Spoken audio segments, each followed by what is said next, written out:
Hello, and welcome to the Hudson Institute. My name is Miles Yu. I'm Senior Fellow and the Director of the Hudson Institute's China Center here in Washington, D.C. AUKUS, the trilateral security pact between Australia, the United Kingdom, and the United States, has been much talked about ever since its official launch in September 2021. But it has traveled a long journey to that point.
Today, we're extremely honored to have three key individuals in the conceptualization, negotiations, and the final formation of AUKUS.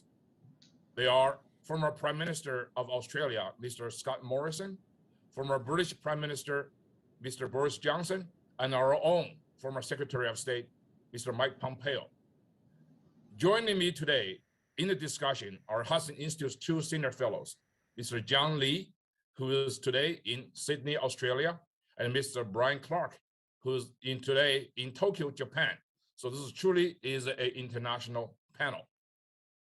AUKUS is about the US and the UK assisting Australia in the acquisition of nuclear-powered submarines. AUKUS has become a focus of global discourse on security in the Indo-Pacific and beyond. Many believe it will form a formidable deterrence against aggressions posed by China in the Indo-Pacific. Others have cast the wary eye on its potentials. And naturally, China views AUKUS with its usual vitriol dislike and the blatant threat of retaliation. There are no other people than our three distinguished guests today to provide the most authoritative answers to some questions we have. So I'll start by asking each of our distinguished guest panelists a question. And after that, John and Brian will pose their own questions. So my first question is for Mr. Morrison.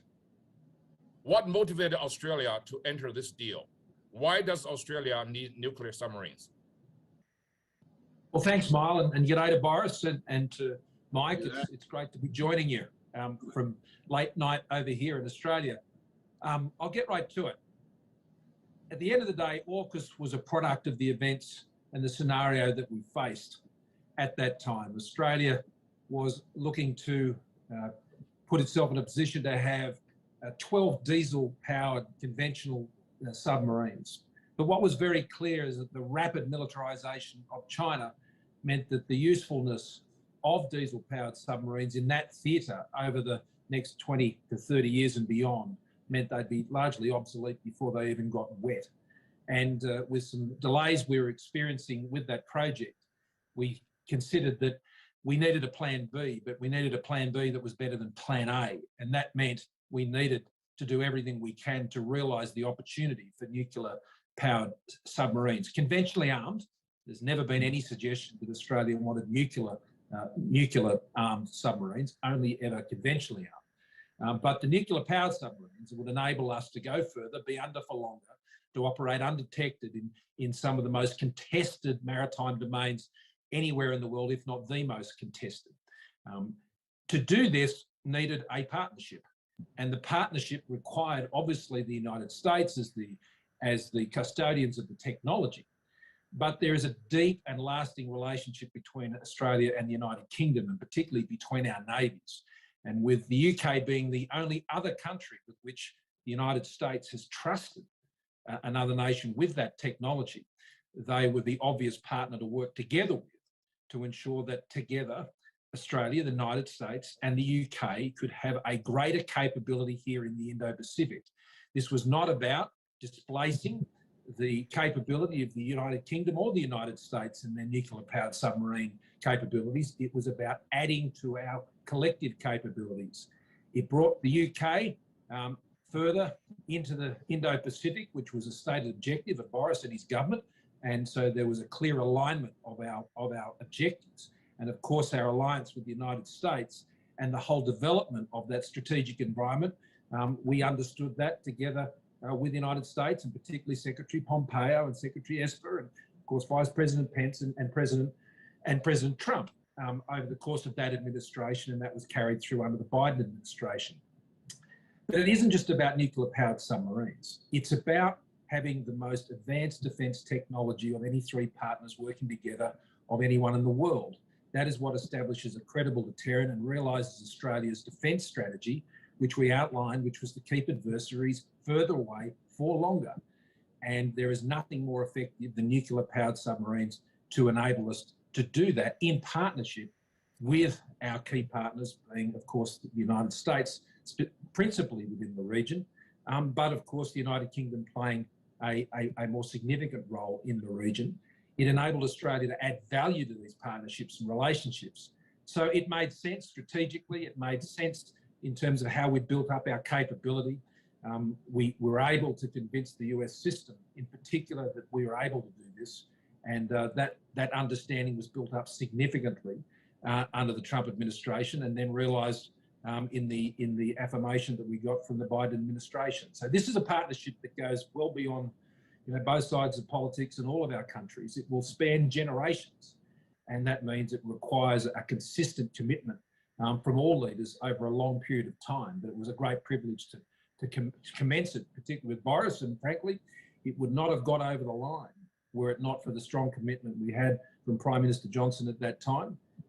We completely fused on, I think, Boris on the idea from the outset, and it put us in a very strong position to take that to the United States, and where it was received very, very well, and the rest is history. Thank you, Mr. Morrison. And my next question is for Mr. Pompeo.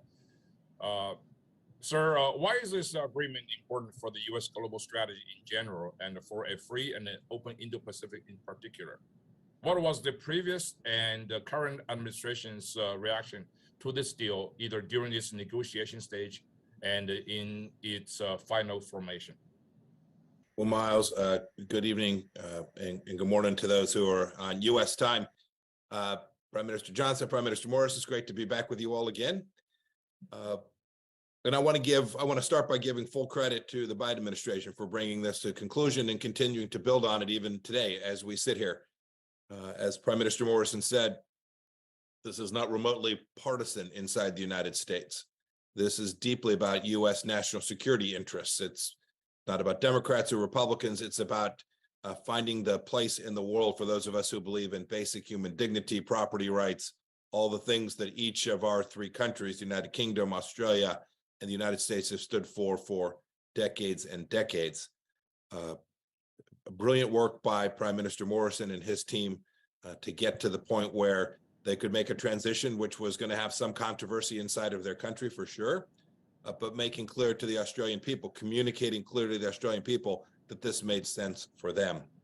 As for the United States, to your question, Miles, we have been working to develop for the last handful of years a theory that makes clear that this is not about a particular place, but about security for the Pacific, the Indo-Pacific in particular, and the region in which Australia sits.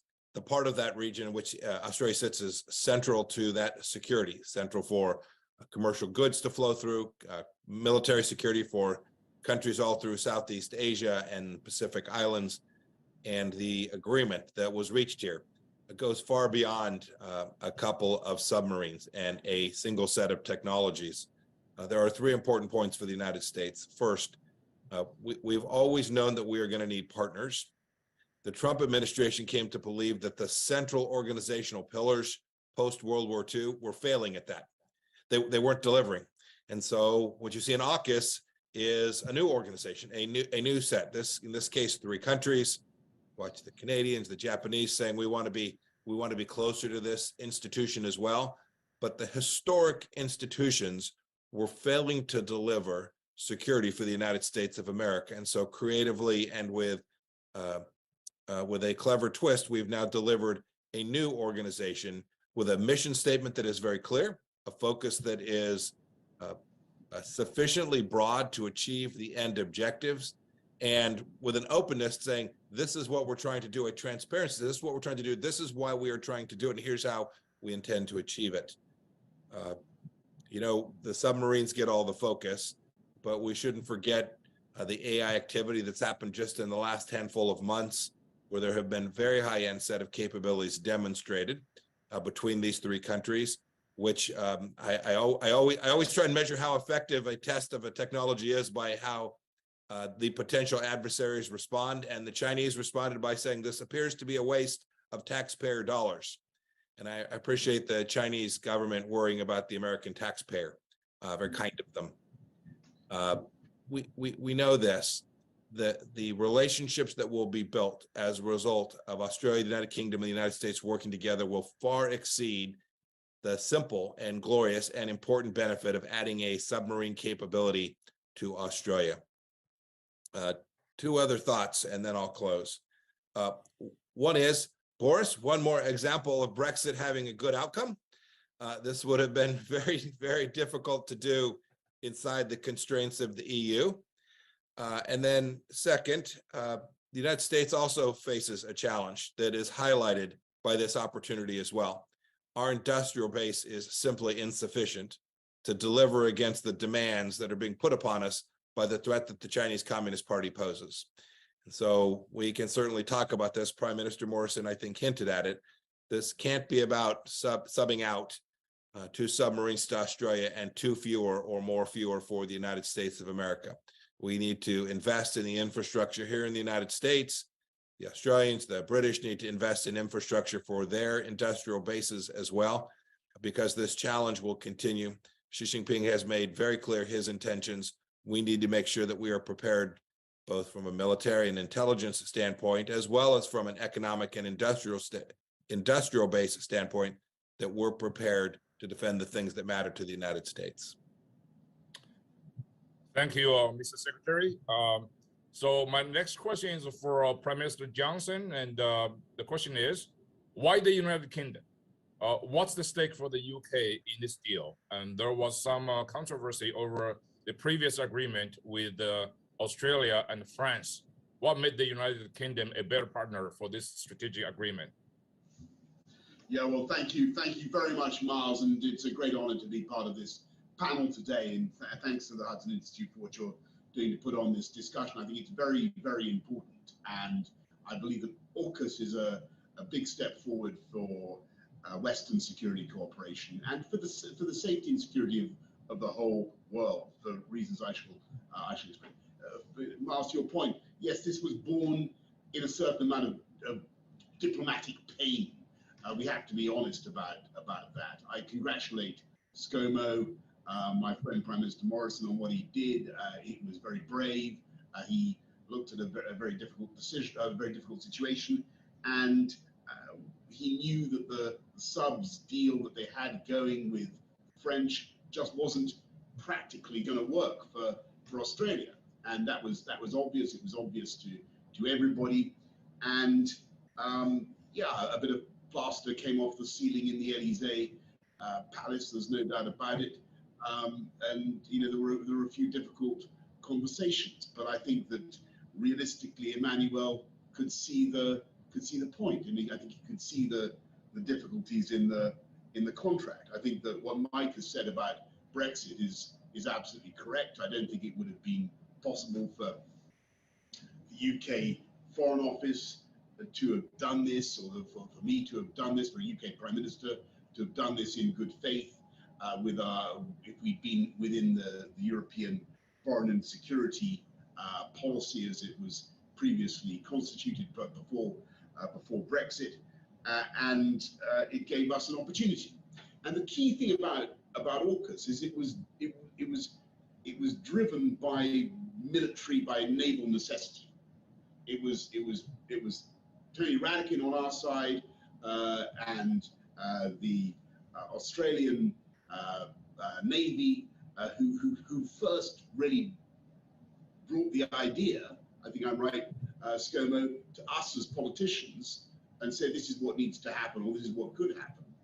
And then it was we, Scott Morrison, Joe Biden and me, who then met to do the deal. And it was the right thing to do, overwhelmingly the right thing to do. Now, yes, it was unfortunate that France couldn't be involved at that stage, and we had to do it in that way in Cardiff Bay in Cornwall, in a way that Emmanuel didn't know about at the time. But ultimately, France is a great Pacific player too. We're going to need French involvement and commitment in that area as much as UK involvement and commitment. And I'm sure there will be a very big role for France to play. But what AUKUS has done has opened up cooperation between these three great English-speaking countries, in not just in nuclear submarine technology, but as Mike has said and as ScoMo has said, in other fields as well. And this is not meant to be, I've said before, this is not meant to be adversarial towards China or indeed anybody. It's meant to be promoting security and stability across the world. And with AUKUS, you have an agreement that truly spans the globe. It's quite extraordinary. And I think if we add on these other things which we're going to do, not just the manufacture of new submarines, but but AI, quantum, cyber, all the other areas of defense cooperation, I think this has huge potential for the future, and it represents the Anglosphere in action. And it's a concept that has never really had much hard physical reality, the Anglosphere, until I think the AUKUS idea was born. You're now seeing something that I think can really add to the security and stability of the whole world. Thank you very much, Prime Minister Johnson. And so now I'm going to turn to my fellow colleagues at the Hudson, and Mr. John Lee and Brian Clark. And John, do you want to go first to take the stage and ask questions? Thank you, Miles. We know China is worried because it's trying to discredit AUKUS in Southeast Asia and Europe by framing it as a backward-looking and divisive Anglo-Saxon agreement. A question for Prime Minister Morrison and Prime Minister Johnson. How did your Southeast Asian and European colleagues react? I don't mean just a French, but your other European colleagues react. And do you think China's having any success in framing things in this negative Anglo-Saxon light? I might deal with the sort of ASEAN, Indo-Pacific sort of reactions first. They were positive, particularly for some. Philippines, for example, were very supportive. Singapore didn't raise any objections. There were some from Malaysia, but the objections we heard largely sort of reflected some of the things that China was saying at the time. So that wasn't really a surprise, and where some of those comments came from. Indonesia expressed some initial concern, but there were some other issues circling at that time which I think contributed to that. But they were overcome through the strength of the relationship and just sitting down and explaining. I mean, one of the things that I think we have to appreciate about where we got to, and Boris will remember it well, I mean, the idea that you could have sort of made a sort of a pre-announcement about this and sort of opened the kimono on this in advance of its announcement. And to think that it would have survived the many interests that would have sought to basically torpedo this is foolhardy. It wouldn't have happened. I had been very clear with President Macron, with Emmanuel, and after I'd been in Carbis Bay with Boris and others, and certainly President Biden, that Australia had formed the view and reached the view that conventionally powered submarines were not going to meet our strategic interests, that the strategic situation had changed so dramatically from when we went into that contract, and we still had gates to clear in that contract, that this wasn't going to serve our needs. Now, the next day, the French defence establishment went into overdrive. They called everyone they possibly could who had an Australian accent, and applied some pretty significant pressure. And that was before they had full knowledge of the fact that the contract would be cancelled. Now, at that time, the contract hadn't been cancelled. AUKUS at that time had not yet fully landed. I'd say we're about 80 to 90% of the way there, but there were still issues to be addressed. President Biden still had some matters that he wanted to be comfortable with, and I think, Boris, you and I didn't have any issue at all with him running those to ground. I think that only ensured that when this thing took off, that everybody was very comfortable with. So we worked hard on ASEAN. Remember, Australia at that time was the only country, the first country, I should say, to have entered a comprehensive strategic partnership with ASEAN. That was even before China. We'd had a dialogue with ASEAN, which the UK now also have. I think it's the only country in that sphere that has such a dialogue with ASEAN. So we'd put a lot of work in, John, I think, as you know, into all of those relationships. And so when things like this come along, you can sit down, you can talk about it, you can explain it, you can calm people, you can point out what is just a predictable reaction from China and how they'd seek to discredit it. But frankly, they weren't the only ones doing that at the time post-announcement. The French were pretty busy too. But it only proved my point that had they'd been given the opportunity, I think we would have seen an armada of French diplomats descending, going across the Atlantic to see this ended. So it was the right call to make to do it in the way we did it. Yes, it meant there'd be a little bit of paint lost on the way through, but the idea of giving that up for the sake of not having some sensibilities impacted, I think would have just been irresponsible. And so we're able to land it and then work it through with our partners, and particularly the Quad partners. And Secretary Pompeo, Mike worked closely with all the Quad countries, particularly as foreign ministers, and you were part of the first foreign ministers Quad dialogue meetings. India and Japan were very, very supportive of this. They could see what it meant in the region, and all of this adds up to one thing: credible deterrent. And without a credible deterrent in the Indo-Pacific, there can be no peace and stability.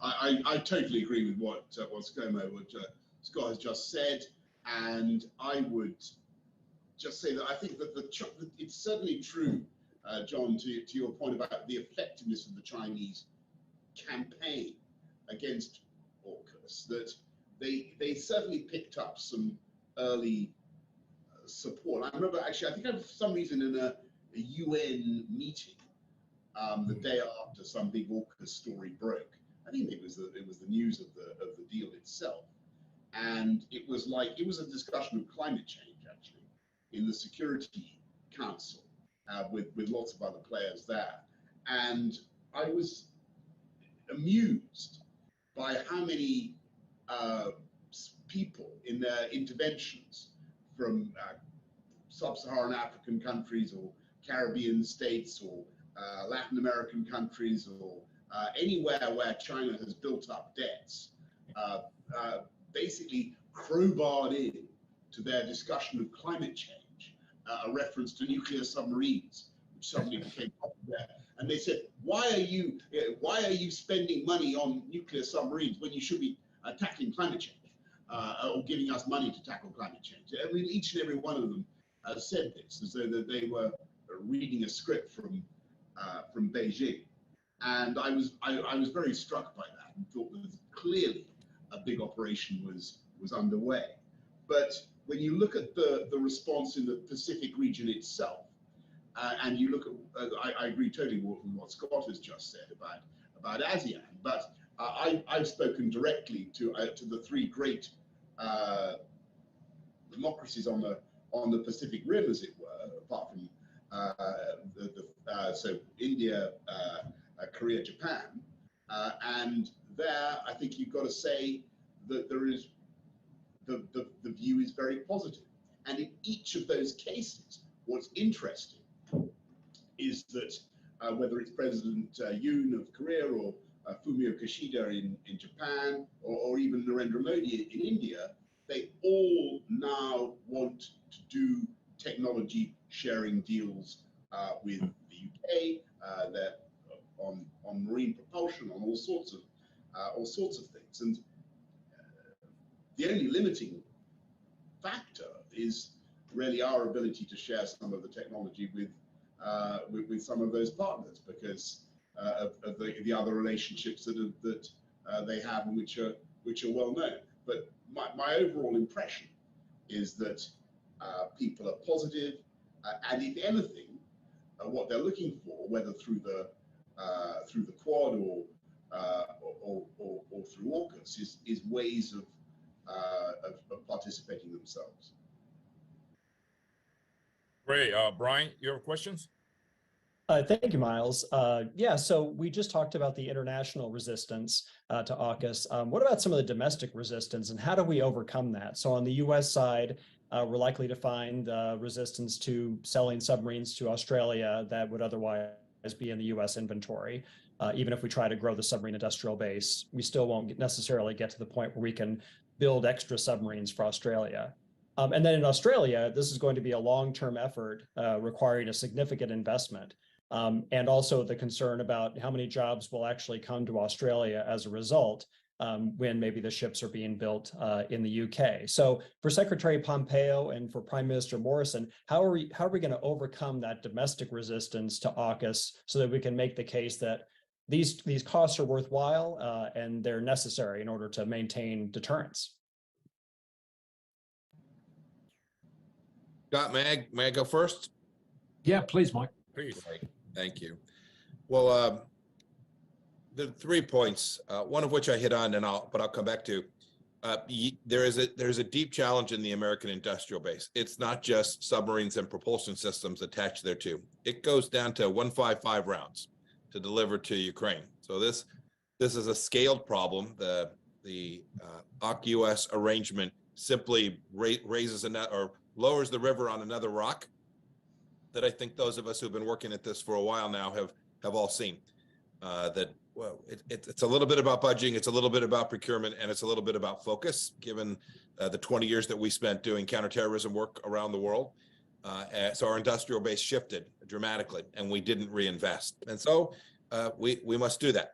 We shouldn't do it for the Australians, we shouldn't do it for the British, we should do it for the Americans. We shouldn't do it for the Ukrainians, we shouldn't do it for the Estonians, we should do it for America. It will have enormous benefits to each of those countries as well as we partner with them in the various places that we all try to continue to work to deter those who want to reshape the world in a way that is fundamentally different than the one that has benefited the American people, and I would argue much of the world, for the last 70 plus years now. And so this industrial-based problem, to your point, becomes a political problem.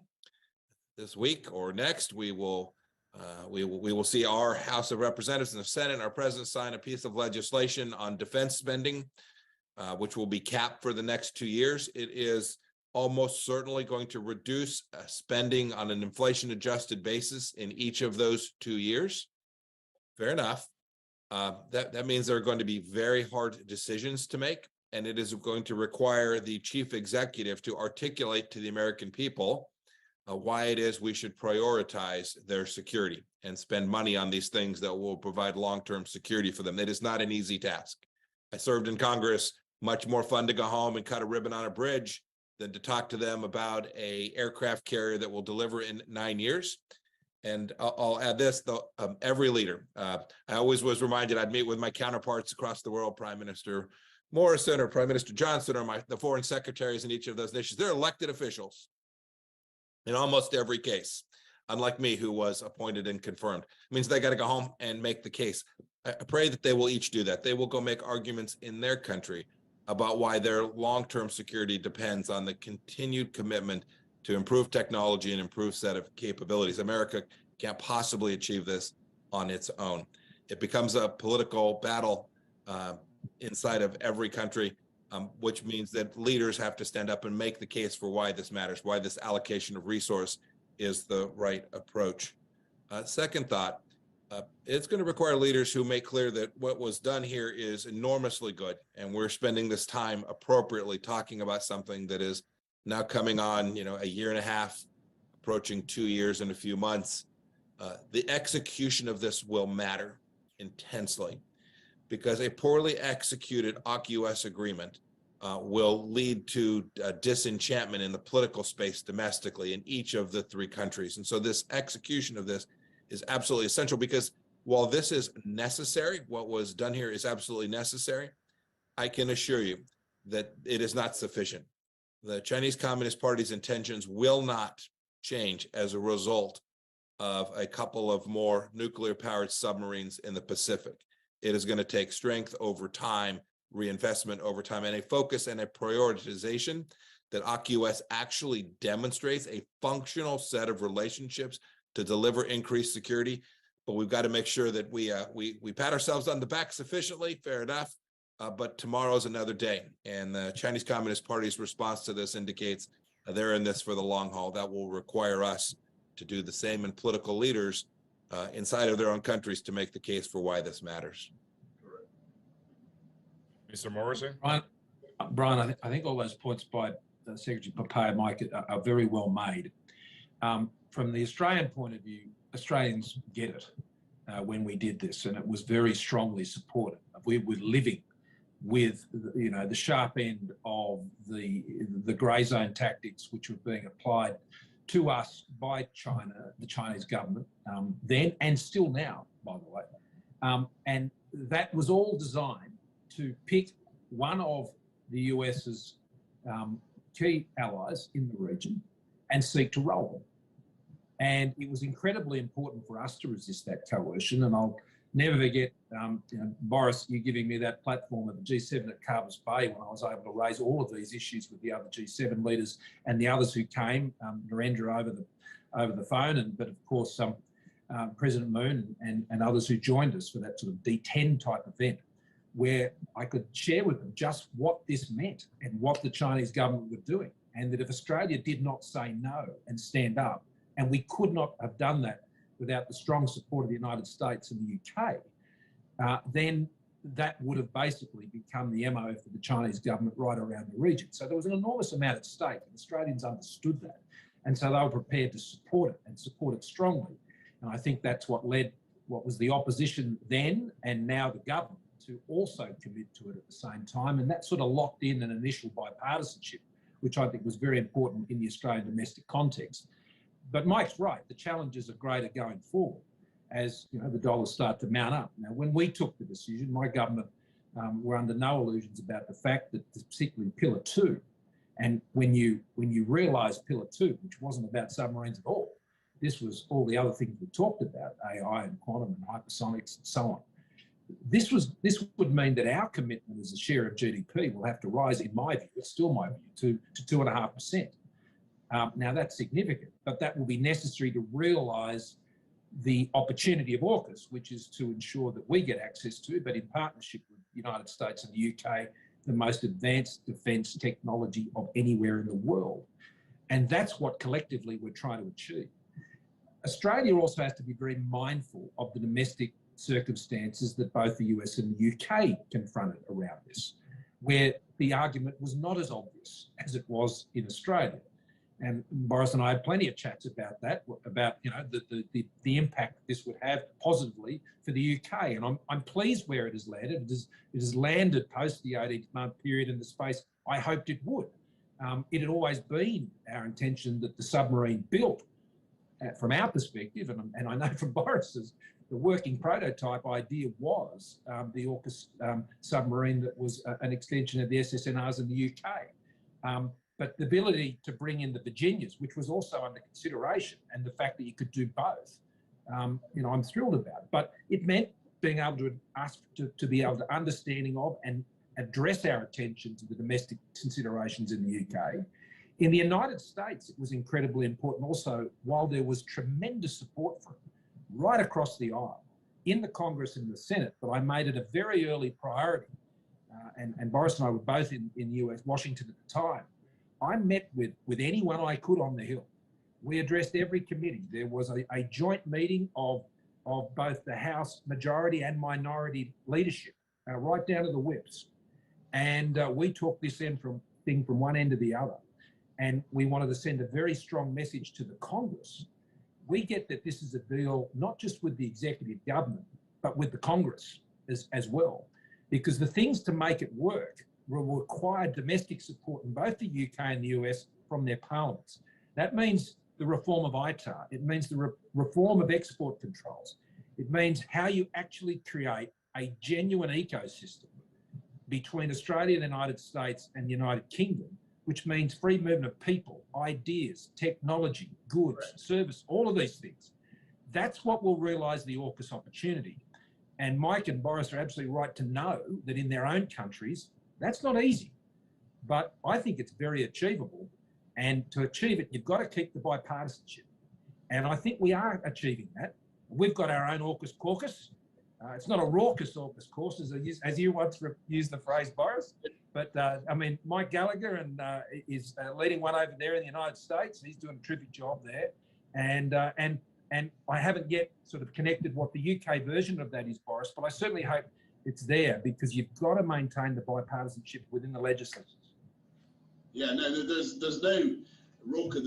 There's a raucous caucus from the anti-AUKUS caucus, but that was mainly from Beijing and Paris, as we discussed already. Look, I mean, can I just add? I know, Brian, just to add some on your point about procurement and the pressure on US production.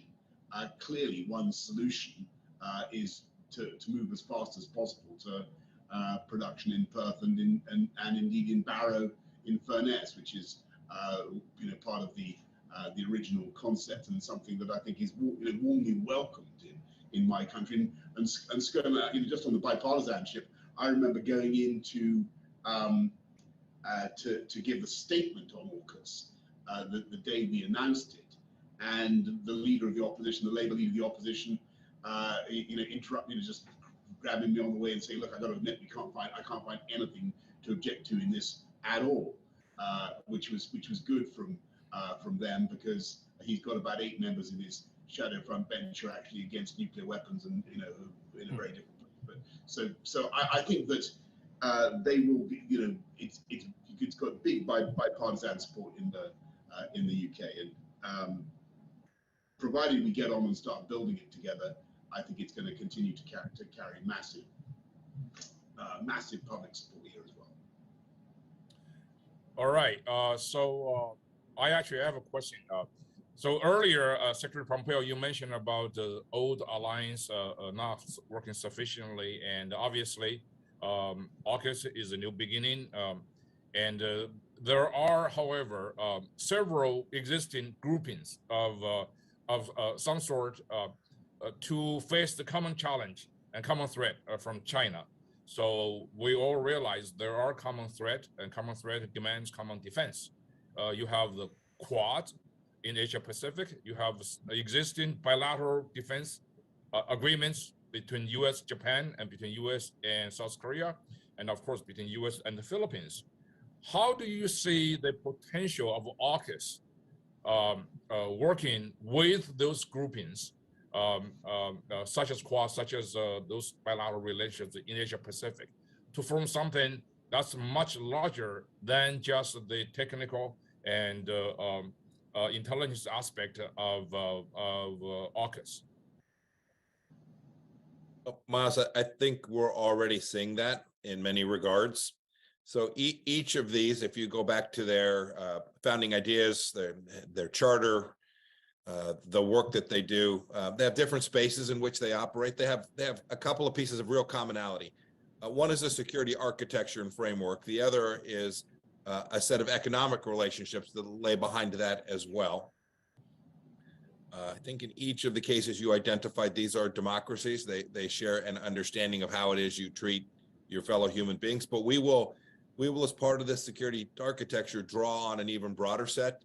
Think of our friends in other countries in Southeast Asia that don't operate in democracies in the same way that we all do. We need them to be part of this as well. And I think each of these, I'll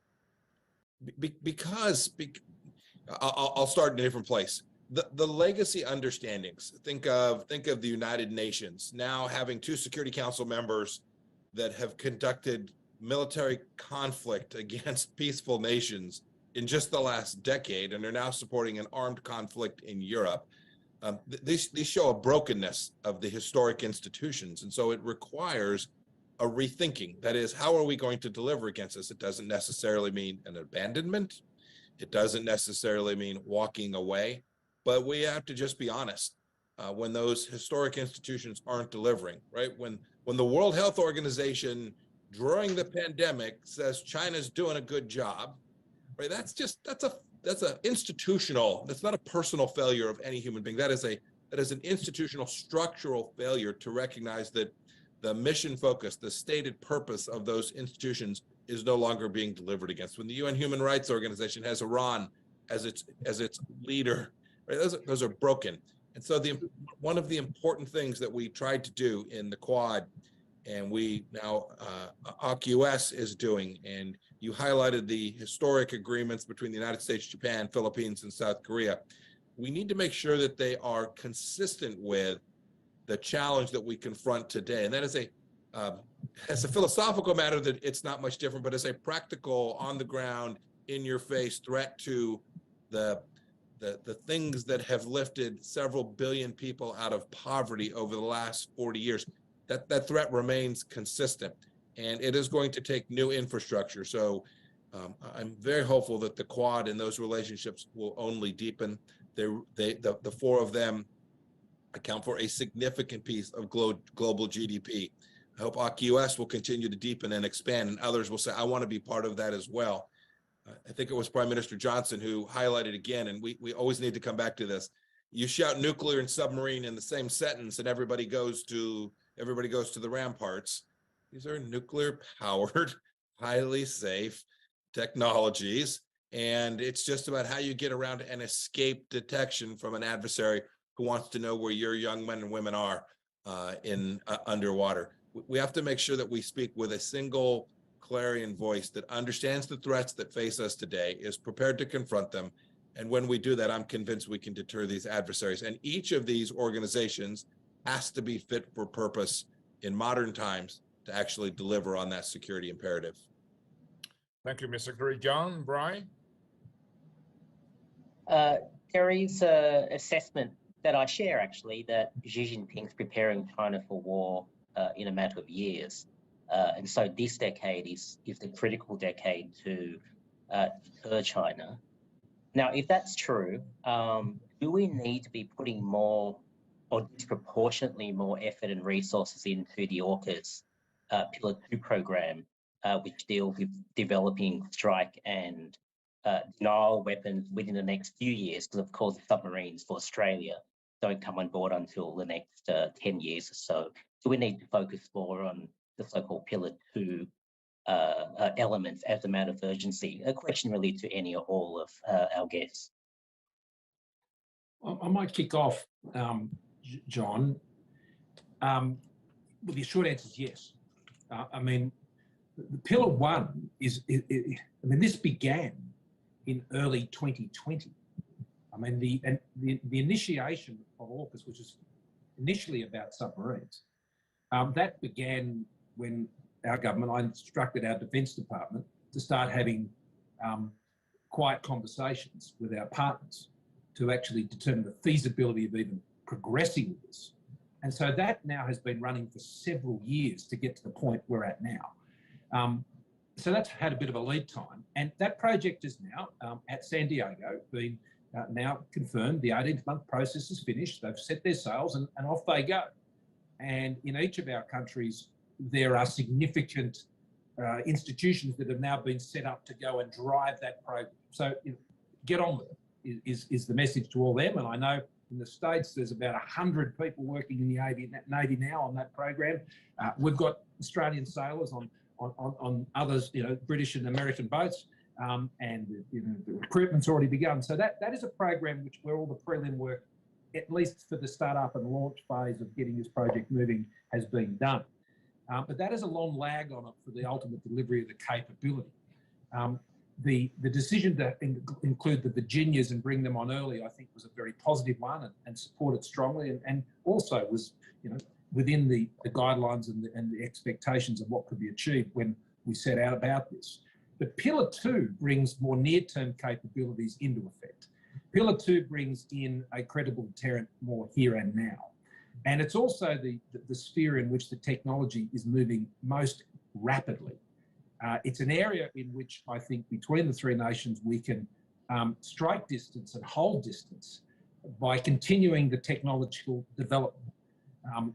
We have the capability, and this goes to then how we work with partners. Now, personally, I think AUKUS, we've got to be very jealous of it. It is a highest common denominator partnership. You get into this by bringing something to the table. There's no doubt countries like Japan can absolutely do that and sit completely within the like-mindedness of the partnership.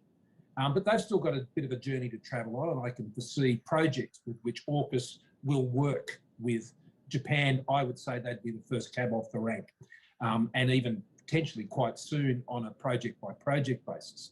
But then there's the broader dialogue partners AUKUS can have. Now, what Boris did in Carbis Bay, I thought was brilliant, a sort of a G7 plus initiative.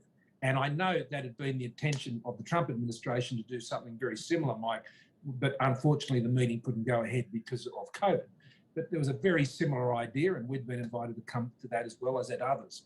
So this idea of having an AUKUS plus dialogue, indeed a Quad plus dialogue with others who have a very big focus on the Indo-Pacific, or who can bring things to the table, but you can't turn AUKUS into a sort of a like-minded coffee club for mini-lateral, expression. It can't be that.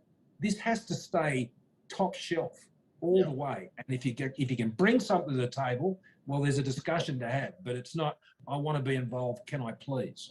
Yeah. Can I just add something, Scott? Because I totally agree with that. And we're at a pivotal point now in the early 21st century, right? The war in Ukraine is one of those things that has got the whole global audience looking and wondering which side they should be on. And very clearly you've got Russia, China, I don't know, North Korea or whoever on one side, and broadly speaking, you've got Europeans, NATO. I mean, with some interesting exceptions, but Europeans, NATO, Australia,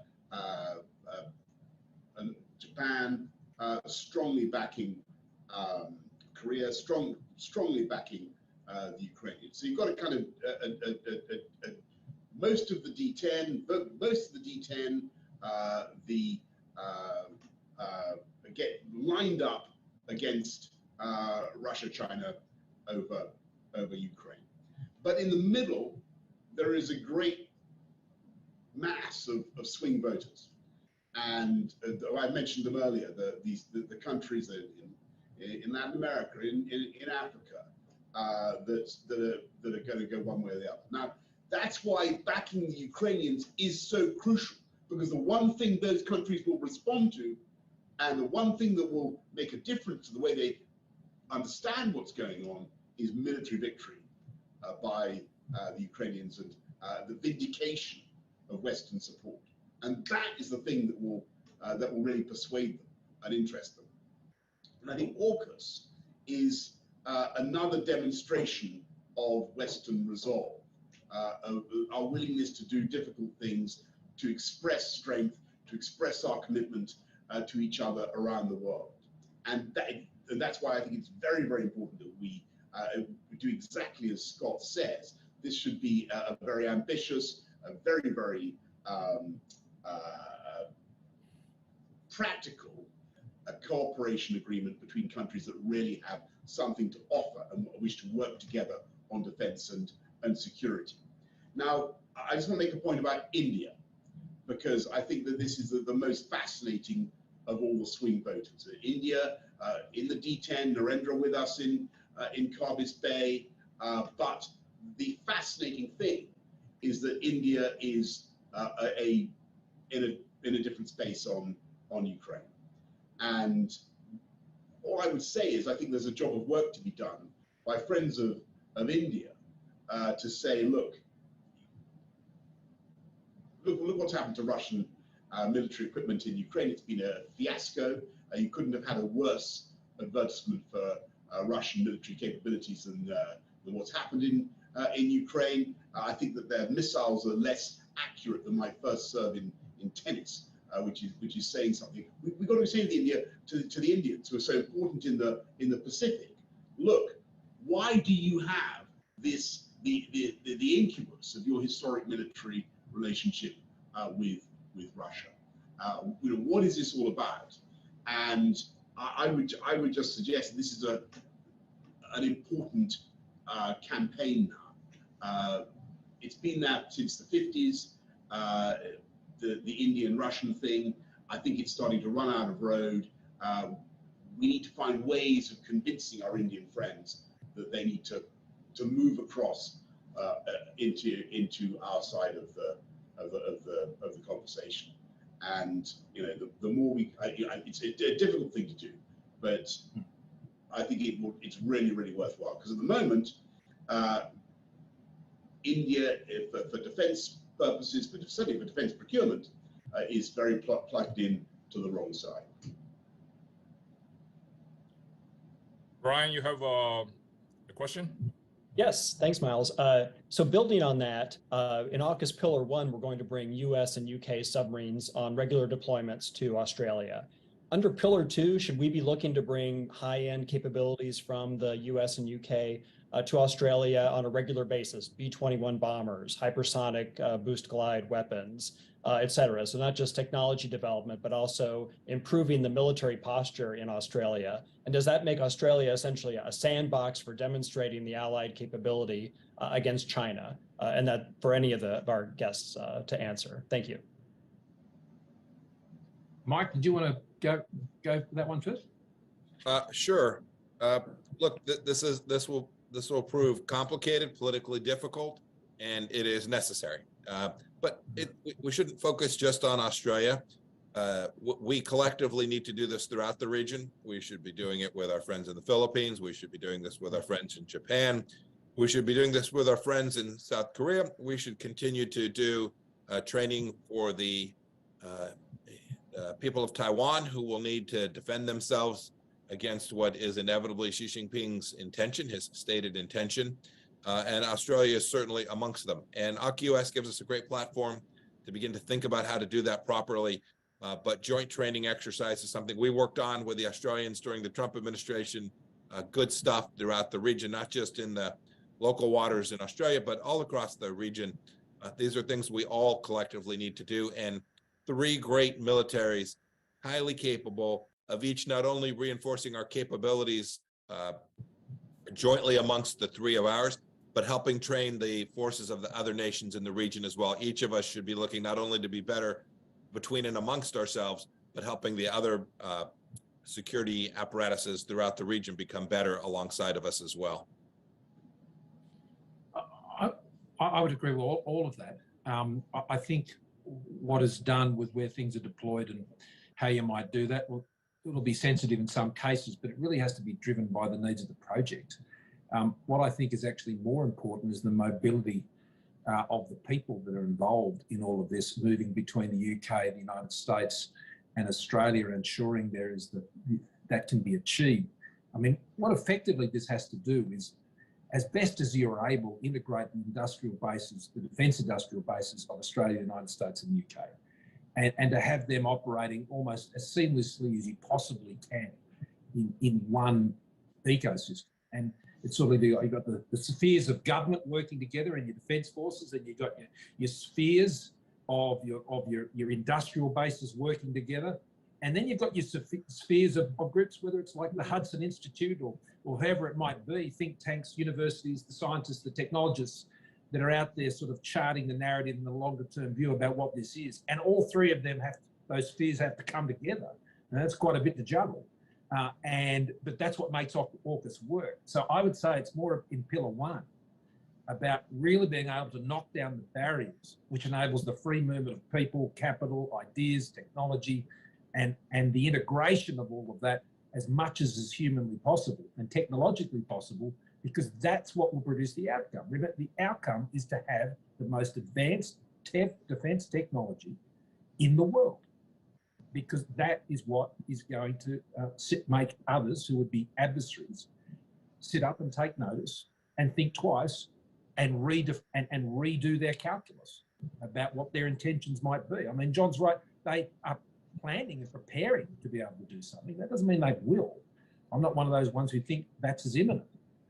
And I think one of the reasons it's not as imminent is because of the work that has been done on credible deterrent, of which AUKUS and Quad have been such an important part.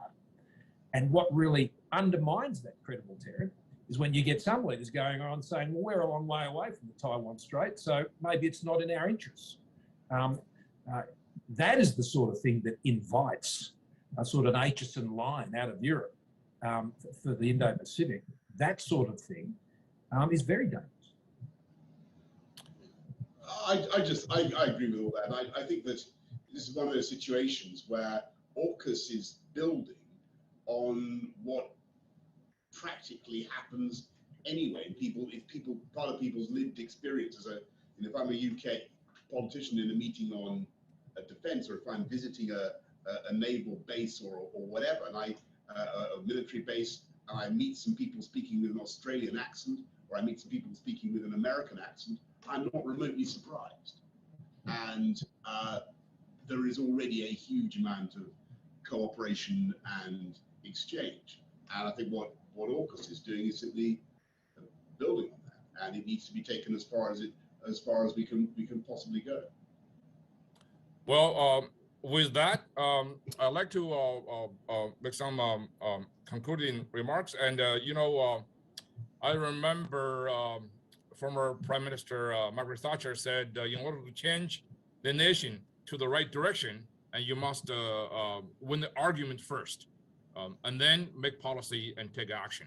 The argument was that China is a central threat. I remember when Secretary Pompeo first uttered that statement in London, as a matter of fact, that the threat posed by the Chinese Communist Party is a central threat of our time. And when he said that, there are a lot of skeptics. But now that argument was won, and we have convinced the world. After all, China has convinced the world that the Chinese Communist Party is a central threat of our time. So now comes to action and come to policy stand. And I believe AUKUS, as we demonstrate here today, is the very important step to take a concrete, practical, and a real step to face that challenge. And when I was working at the Secretary Pompeo's office under his guidance, and I had the opportunity to meet with some of the diplomats from all across the place, and many of them had sent me the message that you should not force us to take side between the United States and China, as if all the world's problem is between the United States and China. So, and then after a while, I began to realize the reason they're hedging is not because really the Hobson choice between China and the United States is really believe they do not enough confidence to believe that the United States is not hedging. They don't think that we are serious. They don't think the United States is committed to seriously to secure global peace and prosperity. And I believe AUKUS is a very important statement to assure our friends and allies that United States and its friends and allies, particularly Australia and the UK, are not hedging. We take this threat very seriously. And for that, and I thank all the brilliant and insightful comments from the most authoritative sources on AUKUS here today, and Secretary Pompeo and Prime Minister Scott Morrison and Prime Minister Johnson, and my fellow colleagues from Hudson Institute, John Lee and Brian Clark. Thank you very much, and have a good day.